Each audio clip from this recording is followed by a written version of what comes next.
یہ ویڈیو سیاسی بالکل نہیں، لیکن ایک سیاسی شخصیت کے بارے میں ہے، عمران خان صاحب کے بارے میں۔ میں کچھ وقت سوچتا رہا کہ یہ ویڈیو بناؤں یا نہیں، لیکن پھر سوچا کہ یہ ایک امانت ہے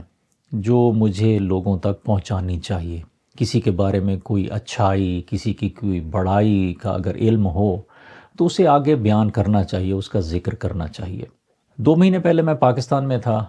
تو پاکستان میں چند صحافی حضرات ہیں جو میرے دوست ہیں، ان سے ملاقات ہوئی۔ ایک تو جو صحافی ہیں وہ ماشاءاللہ ان کا بڑا مقام ہے، بڑا نام ہے، very nice person, very honest person. وہ اس طرح کے نہیں ہیں کہ بک جانے والے یا غلط بیانی کرنے والے، کیونکہ میں انہیں پرسنلی جانتا ہوں، ان سے میری ملاقات ہوئی۔ تو اب صحافی حضرات ان کو موقع ملتا رہتا ہے، کبھی کبھی دیا جاتا ہے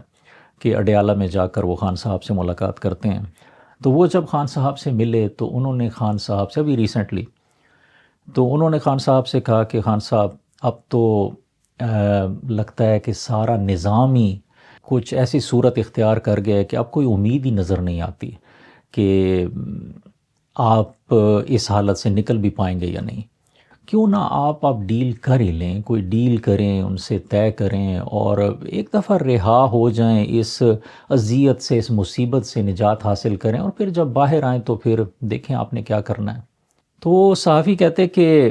جب میں نے خان صاحب سے یہ کہا تو خان صاحب نے کچھ دیر میری طرف دیکھا اور پھر بولے کہ یوسف علیہ السلام جب قید میں تھے، انہوں نے ایک اپنے ساتھی سے صرف اتنا کہہ دیا تھا کہ بادشاہ سے میرا ذکر کرنا، تو اللہ تعالیٰ نے یوسف علیہ السلام کی رہائی کو 6 سال مؤخر کر دیا تھا۔ تو خان صاحب کہتے ہیں کہ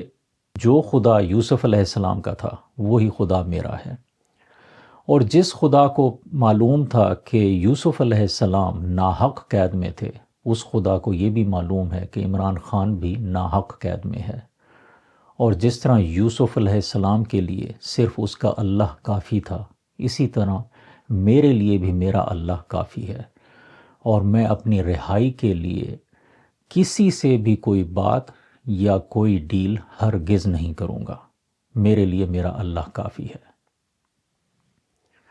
تو وہ صحافی کہتے کہ اپنے سوال کا ایسا جواب سن کر میں تو بالکل خاموش ہو گیا، اور صحافی نے جب یہ مجھے بات بتائی تو میں بھی بہت حیران ہوا کہ کیا یہ وہی عمران خان ہے جو جنہوں نے بڑی ایک گلیمرس لائف گزاری اور اپنی جوانی میں ایک آزاد خیالی کا دور بھی گزارا۔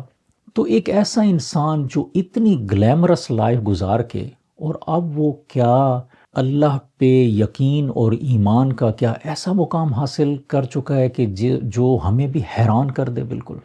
اور میں سوچتا رہا کہ یہ جس طرح یوسف علیہ السلام کا قصہ ہے، قرآن پاک میں مذکور ہے، یوسف علیہ السلام نے اپنے ساتھی سے جب وہ اس کو رہائی ملی تو یہ کہا تھا،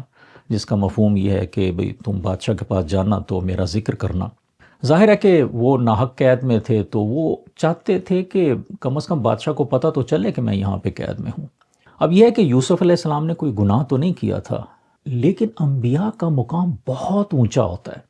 اور پھر اللہ تعالیٰ کسی مصلحت کے تحت بھی ایسے واقعات ان کے ساتھ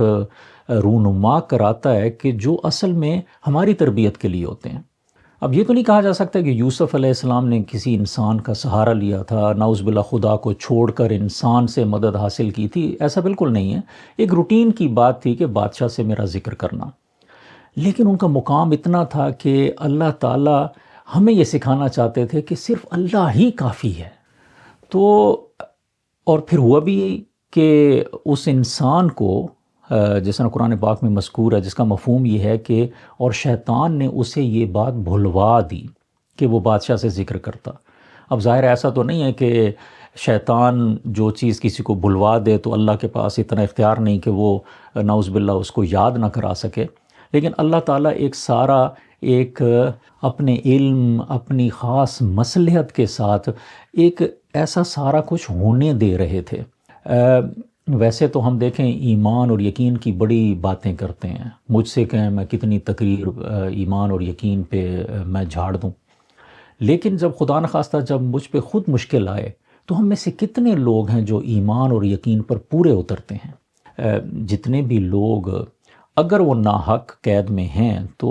ان کے لیے دل دکھتا ہے، سب کو انصاف ملنا چاہیے، جلدی ملنا چاہیے،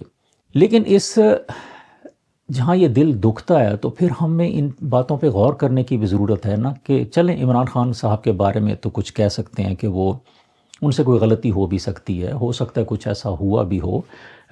جو کہ نہیں انہیں کرنا چاہیے تھا، لیکن یوسف علیہ السلام وہ تو ہر کسی کو معلوم ہے نا کہ وہ تو مکمل معصوم تھے، بے گناہ تھے۔ اگر وہ ناحق قید میں رہ کر اور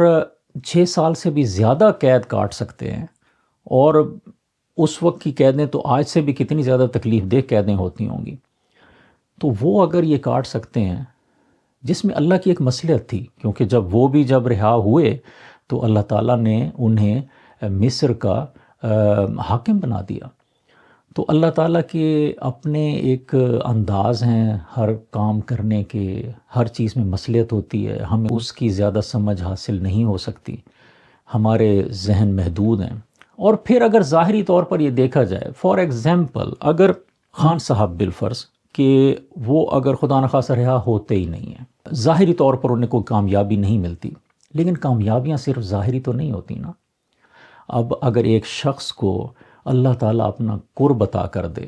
ایک اپنے اوپر پورا کامل یقین عطا کر دے، تو سب سے بڑی کامیابی تو یہی ہے۔ یہ دنیا تو ایک عارضی ٹھکانہ ہے، دھوکے کا گھر ہے، جس میں ہم بس ایک چھوٹی چھوٹی چیزوں میں مشغول ہو کر، اور وہ جو ہمارا اصل گھر ہے، ہمارا اصل مقام ہے، جہاں ہم سب نے جانا ہے اور جہاں پر ہمارے حتمی فیصلے ہوں گے۔ آج کل جو فیصلے ہو رہے ہیں عدالتوں میں، یہ سب عارضی ہیں۔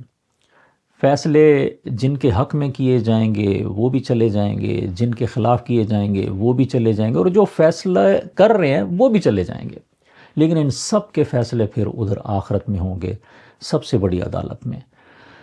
تو ہمیں اپنی کامیابی اور ناکامی کی ڈیفینیشن کو بدلنا ہوگا۔ ہمیں دیکھنا ہوگا کہ حقیقی کامیاب لوگ کون ہیں۔ ہم کسی کے بارے میں واضح طور پہ تو نہیں کہہ سکتے کہ فلاں شخص کامیاب ہے، فلاں شخص ناکام ہے، لیکن ہمیں ڈرتے رہنا چاہیے کہ اگر ہم اپنے آپ کو کامیاب سمجھ رہے ہیں اور کسی کو ناکام سمجھ رہے ہیں، تو ہو سکتا ہے اللہ کے نزدیک وہ کامیاب ہو اور میں ناکام ہوں۔ تو اللہ بے نیاز ہے، اللہ جس کو چاہے جس مقام پہ پہنچا دے۔ اور جب ہم کسی کے بارے میں بات کرتے ہیں کہ فلاں تو ایسا ہے، فلاں تو ایسا ہے، تو ہمیں پہلے اپنے بارے میں بھی سوچنا چاہیے کہ کیا میں بالکل خطاؤں سے پاک ہوں۔ اور سب سے بڑی بات یہ ہے، یہ کون جانے کہ اللہ کی نظر میں کون بہتر ہے، اللہ کی نظر میں کون بڑا ہے، اللہ کو کون زیادہ عزیز ہے، کون زیادہ پیارا ہے، کون زیادہ محبوب ہے۔ ہو سکتا ہے میں جس کے بارے میں کر رہا ہوں کہ جی فلاں تو ایسا ہے، فلاں تو ایسا ہے، ہو سکتا ہے اللہ اس سے اتنی محبت کرتا ہو کہ اللہ کو یہ میرا کہنا بھی ناپسند آ رہا ہو۔ تو ہمیں اپنے گریبان میں بھی جھانکنا چاہیے اور اللہ سے ڈرتے رہنا چاہیے۔ کوئی نہیں جانتا کہ کس کا مقام اللہ کی نظر میں کیا ہوگا۔ وہ ہے نا کہ زاہد نگاہ کم سے کسی رند کو نہ دیکھ، جانے کہ اس کریم کو تو ہے کہ وہ پسند۔ اپنی دعاؤں میں یاد رکھیں۔ السلام علیکم۔